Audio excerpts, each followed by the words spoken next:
Pembacaan dari kitab Kejadian. Lalu berangkatlah orang-orang itu dari situ dan memandang ke arah Sodom, dan Abraham berjalan bersama-sama dengan mereka untuk mengantarkan mereka. Berpikirlah Tuhan, apakah aku akan menyembunyikan kepada Abraham apa yang hendak kulakukan ini? Bukankah sesungguhnya Abraham akan menjadi bangsa yang besar serta berkuasa, dan oleh dia segala bangsa di atas bumi akan mendapat berkat, sebab aku telah memilih dia, supaya diperintahkannya kepada anak-anaknya dan kepada keturunannya, supaya tetap hidup menurut jalan yang ditunjukkan Tuhan, dengan melakukan kebenaran dan keadilan, dan supaya Tuhan memenuhi kepada Abraham apa yang dijanjikannya kepadanya. Sesudah itu, berfirmanlah Tuhan, sesungguhnya banyak keluh kesah orang tentang Sodom dan Gomora, dan sesungguhnya sangat berat dosanya. Baiklah aku turun untuk melihat, apakah benar-benar mereka telah berkelakuan seperti keluh kesah orang yang telah sampai kepadaku atau tidak. Aku hendak mengetahuinya. Lalu berpalinglah orang-orang itu dari situ dan berjalan ke Sodom. Tetapi Abraham masih tetap berdiri di hadapan Tuhan. Abraham datang mendekat dan berkata, apakah engkau akan melenyapkan orang benar bersama-sama dengan orang fasik? Bagaimana sekiranya ada 50 orang benar dalam kota itu? Apakah engkau akan melenyapkan tempat itu? Dan tidakkah engkau mengampuninya karena ke-50 orang benar yang ada di dalamnya itu? Jauhlah kiranya daripadamu untuk berbuat demikian, membunuh orang benar bersama-sama dengan orang fasik, sehingga orang benar itu seolah-olah sama dengan orang fasik.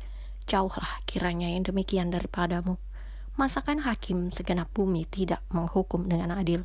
Tuhan berfirman, jika aku dapati 50 orang benar dalam kota Sodom, aku akan mengampuni seluruh tempat itu karena mereka. Abraham menyahut, sesungguhnya aku telah memberanikan diri berkata kepada Tuhan, walaupun aku debu dan abu. Sekiranya kurang 5 orang dari ke-50 orang benar itu, apakah engkau akan memusnahkan seluruh kota itu karena yang kelima itu? Firman-Nya, aku tidak memusnahkannya jika aku dapati 45 di sana. Lagi Abraham melanjutkan perkataannya kepadanya, sekiranya 40 didapati di sana. Firman-Nya, aku tidak akan berbuat demikian karena yang 40 itu. Katanya, janganlah kiranya Tuhan murka kalau aku berkata sekali lagi, sekiranya 30 didapati di sana. Firman-Nya, aku tidak akan berbuat demikian jika aku dapati 30 di sana. Katanya, sesungguhnya aku telah memberanikan diri berkata kepada Tuhan, sekiranya 20 didapati di sana. Firman-Nya, aku tidak akan memusnahkannya karena yang 20 itu. Katanya, janganlah kiranya Tuhan murka kalau aku berkata lagi sekali ini saja, sekiranya 10 didapati di sana. Firman-Nya, aku tidak akan memusnahkannya karena yang 10 itu. Lalu pergilah Tuhan setelah ia selesai berfirman kepada Abraham, dan kembalilah Abraham ke tempat tinggalnya.